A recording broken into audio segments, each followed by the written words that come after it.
Okay, so now welcome back. Now we're going to take the next step, the next part of what we're trying to develop. And so that's going to deal with cosine. So we're going to use the identity, and I changed, oh by the way, and I changed the unit circle. I added tangent theta, so that's going to be used here in a moment, and I'll discuss that. So here's what we have. We're going to use the identity cosine theta is equal to the square root of 1 minus sine squared theta, right? Because all I'm using is the Pythagorean identity, and I'm just solving for cosine theta. And this is true for theta between negative pi over 2 and pi over 2.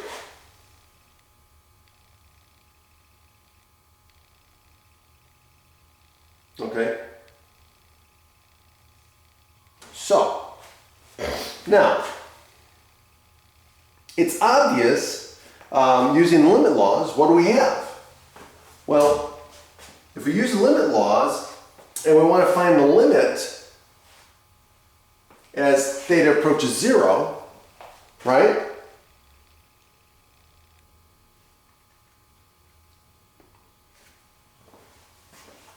So let's take the limit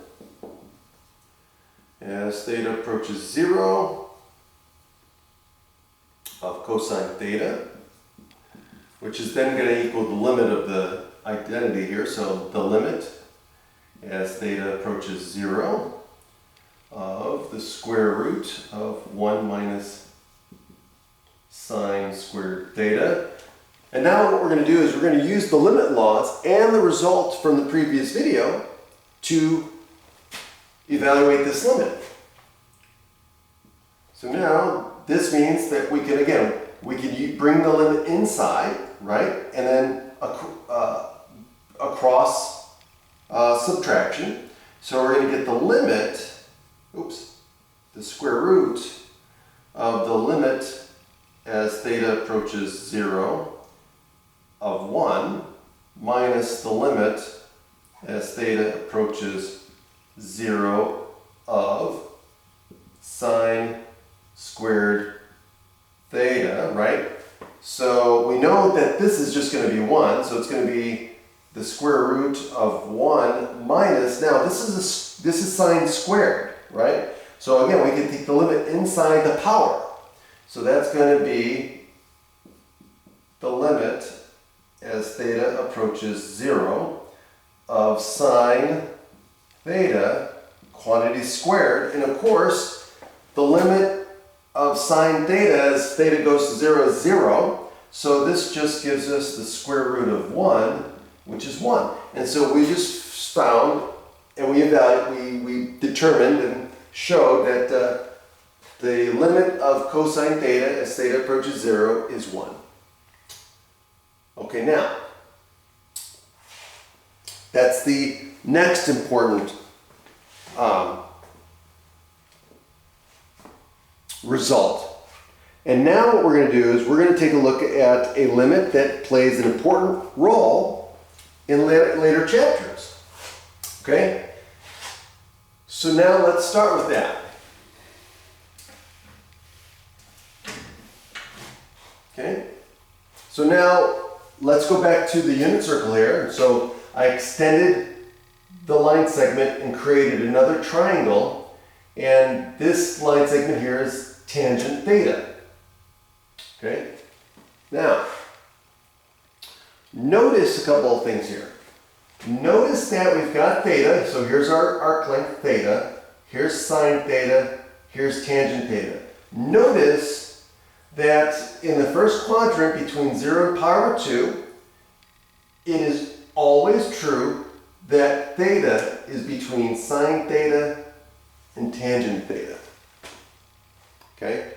So let's start with that. Okay? Because what we want to do is, now the reason why I point that out is now we're going to want to find the limit of this one, this function. And this is going to be, this is the important trig function that we're going to deal with in later chapters. So the limit as theta approaches 0 of what? It's going to be sine theta over theta. Okay?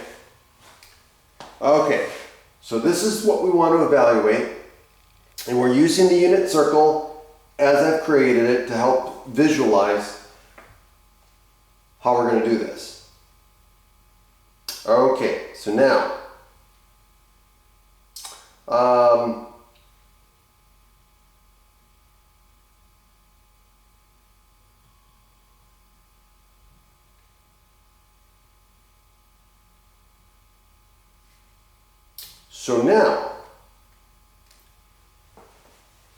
let's start with this quadrant. So for theta,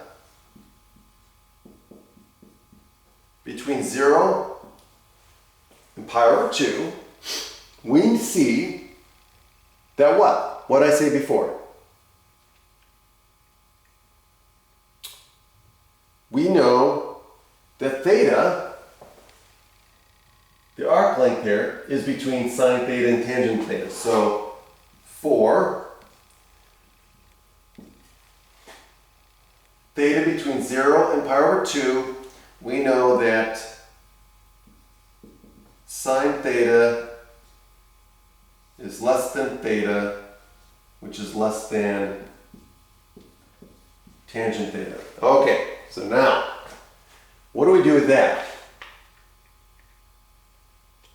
Okay, so now we're going to use the results that we talked about before, and we're going to divide both sides by sine theta.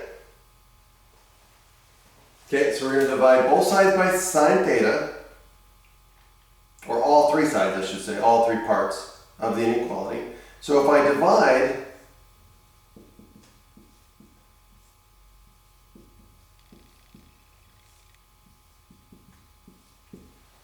okay, I get that. And so I get 1 is less than theta over sine theta.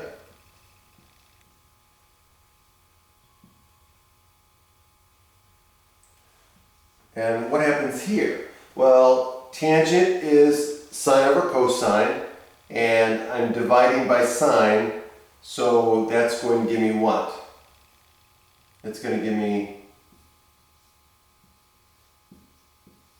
1 over cosine theta. Okay, so we're not quite there yet. Okay? So, but equivalently, we can just flip all three sides, right? So this is going to be equivalent to what? 1 is less than sine theta over theta is less than cosine theta. All right, so now this is where the squeeze theorem comes in. Okay? Now, again, we're approaching 0 from the right here. Because we're in the first quadrant, we're approaching 0 from the right. So using the squeeze theorem, we know that the limit as theta approaches 0 from the right, or the positive side, of 1 is equal to 1. And the limit, and we should know this from the previous conclusion, the limit as theta approaches 0 from the right of cosine theta, we just saw, has to equal 1 as well. Okay, so therefore, by the squeeze theorem, we know that the limit as theta approaches 0 from the right of sine theta over theta also must equal 1. Okay, so now, guess what? Now we're going to do the negative side.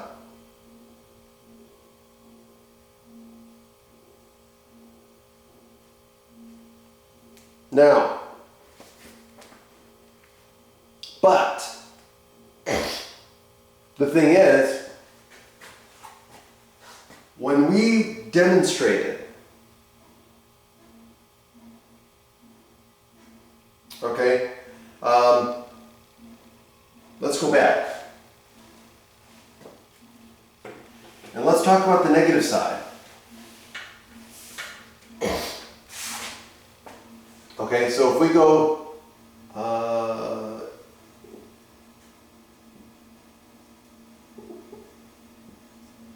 this, okay? Now, in demonstrating that the limit, right, we already showed that the limit as theta approaches 0 from the left, or from the negative side, of sine theta was what? Was 0.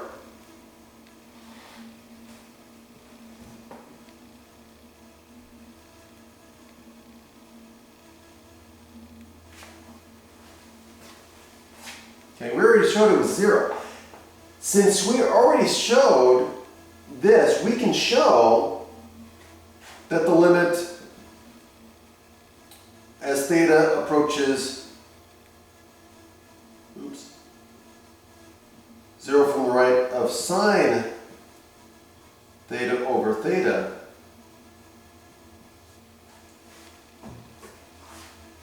approaches 0. Or excuse me, approaches 1. Not 0.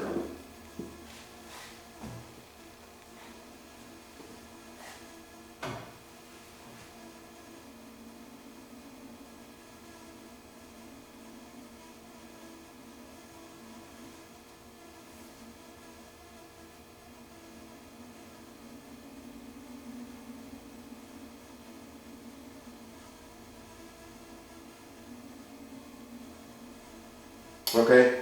And so therefore,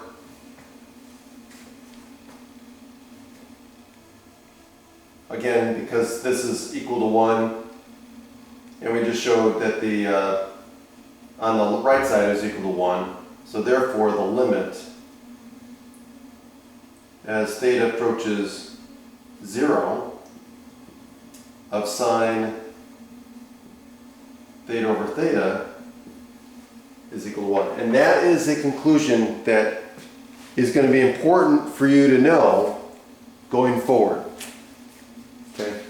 Is that the limit as theta approaches 0 of sine theta over theta is 1. Now there are other trigonometric functions that you're going to look at, like for example cosine theta over theta.